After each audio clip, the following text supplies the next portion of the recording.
राहुल गांधी का बीजेपी को करारा जवाब, शर्म करो शर्म करो शर्म करो। अमित शाह जी शर्म करो, पूरी देश को गुमराह करना चाहता है, पूरी देश के जनता से अधिकार को छीनना चाहता है, पूरी देश की जनता को उनके अधिकारों से वंचित कर देना चाहता है।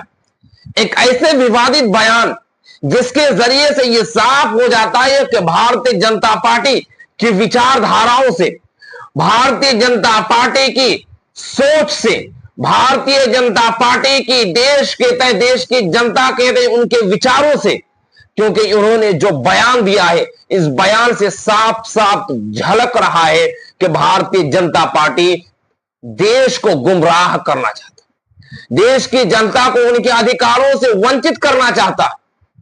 और यही वजह है कि उन्होंने एक कार्यक्रम के अंदर एक ऐसा बयान दिया जिस बयान के जरिए से यह साफ तौर पर दर्शाता है कि भारतीय जनता पार्टी पूरी तौर पर उनकी विचारधारा जनता के अधिकारों के खिलाफ है।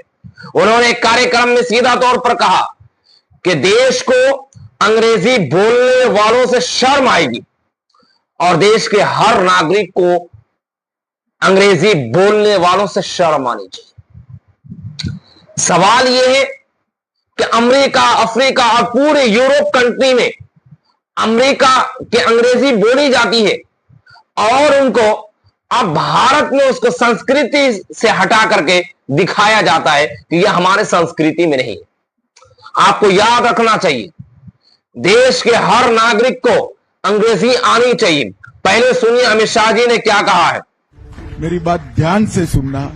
हम सबके जीवन में, इस देश में अंग्रेजी बोलने वालों को शर्म आएगी, ऐसा समाज का निर्माण अब भी नहीं। ये क्या आपने सुना? ये अमित शाह गृह मंत्री है, केंद्रीय गृह मंत्री। उन्होंने साफ तौर पर कहा कि अंग्रेजी बोलने वालों को शर्म आएगी और अपने बच्चों को, अपने विधायक के बच्चों को, अपने मंत्री के बच्चों को अमेरिका और लंदन पढ़ने के लिए भेजते हैं। आप सोचिए। लेकिन उसी तरफ कांग्रेस की विचारधाराओं को एक बार देखिए, राहुल गांधी की विचारधाराओं को देखिए, उनके विजन को देखिए। उन्होंने करारा इनका जवाब देते हुए उन्होंने जो कुछ लिखा है वह आपको भी देखना चाहिए। उन्होंने सीधा तौर पर लिखा उनके जवाब में कि राहुल गांधी, अंग्रेजी बाध नहीं पुल है, अंग्रेजी शर्म नहीं शक्ति है, अंग्रेजी जंजीर नहीं जंजीर तोड़ने वाला औजार है।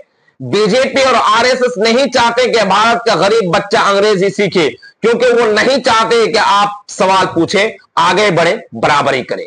सच है, वो बराबरी करने नहीं देना चाहते और वो पूरी राज करना चाहते, जिसका अर्थ अंग्रेजी पढ़ने से लोगों को वंचित करना चाहते। आज की दुनिया में अंग्रेजी उतना ही जरूरी जितना आपकी मातृभाषा, क्योंकि ये रोजगार दिलाएगी, आत्मविश्वास बढ़ाएगी। भारत की हर भाषा में आत्मा है, संस्कृति है, ज्ञान है। हमें उन्हें संजोना है और साथ ही हर बच्चों को अंग्रेजी सिखानी है। उन्होंने आगे लिखा, यही रास्ता है ऐसे भारत का जो दुनिया से मुकाबला करे, जो हर बच्चे को बराबरी का मौका दे। अब सवाल यह है कि दोनों के विजन का फर्क देखिए। भारतीय जनता पार्टी और आरएसएस और बीजेपी के अंदर जो फर्क है, उन फर्क को यह दर्शाता है कि देश की जनता को किस तरह भारतीय जनता पार्टी गुमराह करने की कोशिश में है। उनके पार्टी यह दर्शाता है कि देश की जनता को उनके अधिकारियों से वंचित करना चाहता है ताकि उनके सवालों के घेरे में ना ला सके, उनसे सवाल ना कर सके। लेकिन दूसरी तरफ उनका औजार बताने वाले, उनके बढ़ावा देने के लिए काम करने वाले, दोनों की विचारधाराओं को अंदर फर्क समझिए। तो फिलहाल इस खबर में इतना ही।